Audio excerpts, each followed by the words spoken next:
right, a lot of people are going to relate to this.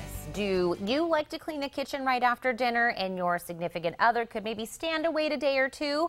Are there other things around the house that you don't seem to be on the same page about? Yikes. Well, household chores seem innocent enough, but if you and your partner don't see eye to eye on when or how they should be done, this can create some problems. But they don't have to. Relationship expert Robey has some answers. Kat, so nice to have you on again. Thank you. It's great to be here. Doesn't have to be a problem, does it? No, it's all about not making it personal, you say, right? Yeah, and that, and like what are you seeing this behavior? Say the person's walking by those dishes in the sink day after day. What do you make that mean about that person? That's the place where you need to hang out, because that's the place where you're already getting irritated. You know, otherwise they are dishes in a sink, period. Right. And anyone could wash them, period. But no, we do a little bit more with that information, right? Right. Or the people that say, you know, I'll just kind of gently remind you that something needs to be done, but maybe it turns into like 4 or 5 reminders, 6 reminders, and then all of a sudden you're feeling a certain way. Right. So if you have to ask too many times, maybe you feel like you're not being listened to.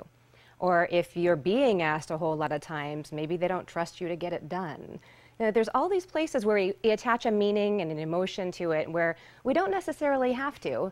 It's a little bit of work to keep from getting in that place because, yeah, some people really don't like the sink to be full of dishes, and they think better and have a better day when it's clear. But it's something you need to talk about because people have different personalities. And so rather than attach emotion to it, you're saying deal with them as facts.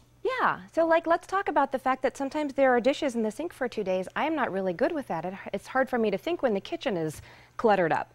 And so what should we do? You know, like, can you imagine talking like that about it? Like, why don't you do it? Right. It's much different than, you know, maybe I should do the dishes, but maybe you could do something else. Instead of me asking you to dishes, are there other things that you think would be better for you to do around the house? And, you know, then we get into this whole kind of sometimes convoluted. One person might work outside of the house, the other person doesn't recognize how much work there is to do in the house, and then there's assumptions being made about that and whose value and worth, and whew, it's just really a volcano waiting to happen if you fall into that. So yeah, if you want the dishes to be done every single day, you may end up being the one that does the dishes every single day. Yes. You may not be the person, you may not get the other person to do that. You were sharing about how things work in your house earlier.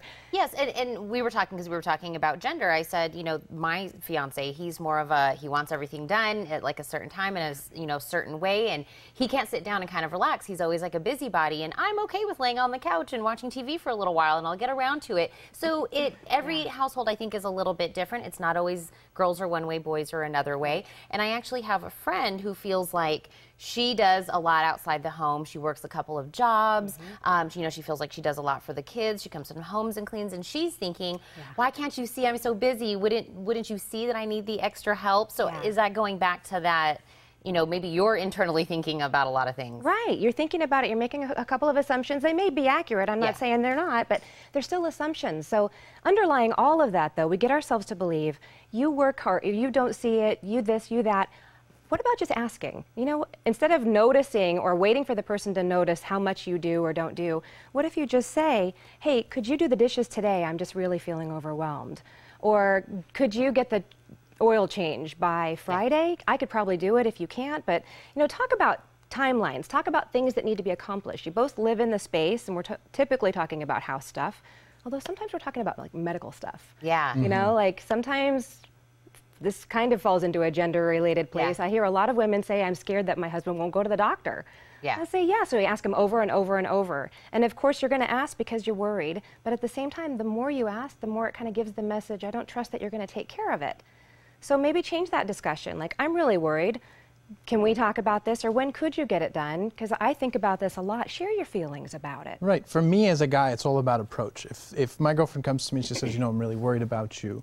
I want us to have a future, and I think that if you don't take care of this health issue, you know, that might be in jeopardy. Right. So it's a matter of talking openly, but also picking the right times to talk about things, right? There's certain times that you shouldn't talk about things when you're hungry. What are the other ones? Oh, you might be tired, you might be feeling let down, or some bad news happened, or maybe it's a World Series or some great show that someone enjoys. Like, pick the time and talk about, hey, I want to make a plan about some stuff, or just discuss some stuff. When would be a good time, you know?